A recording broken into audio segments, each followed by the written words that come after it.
Hey folks, welcome back to another challenge update for SPY options. And this is just a quick summary of the first week of August, which is the 31st week of the year. And I made $850. So continuing to head upwards. Meanwhile, the S&P 500 itself dipped a little bit this week. On Monday, I had a total of $42 after commission. Tuesday was $145.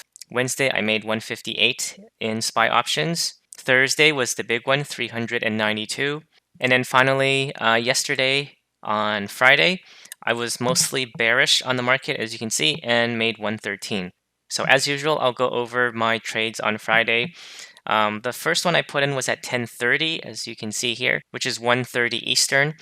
And I put in a bear call at 452, just selling some calls. That would be right around here. The RSI has closed this 5-minute candle below the 50 line.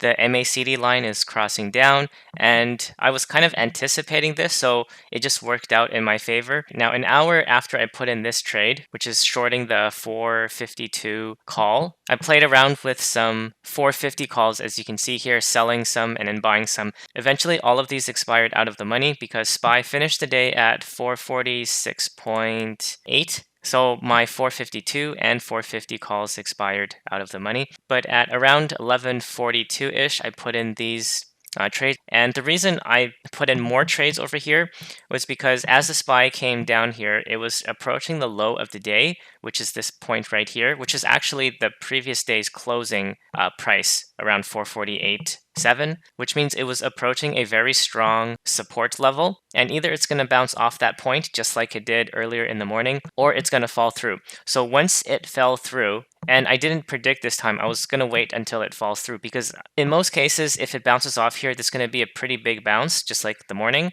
Or if it falls through, it's going to be a pretty big fall. So I was waiting for it to play around with this area, and you can see this red bar right here. This is the bar that broke down the previous low of the day. And so that was pretty bearish.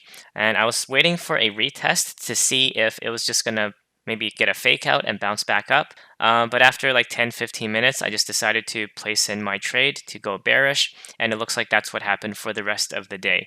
And again, part of anticipating these things is just waiting to react. But the other thing is you have to be quite nimble with this because I'm using the 5 minutes chart when I'm trading usually. And it could have easily came down here, did a retest, and continue going back up. If that was the case, then I would have probably gotten out of my position somewhere like there and took a loss. But in this particular case, I was able to just let all of them expire out of the money. You can see here, 11:51, I did buy back 2 of my short positions because the market went up and it was retesting the previous level around this area.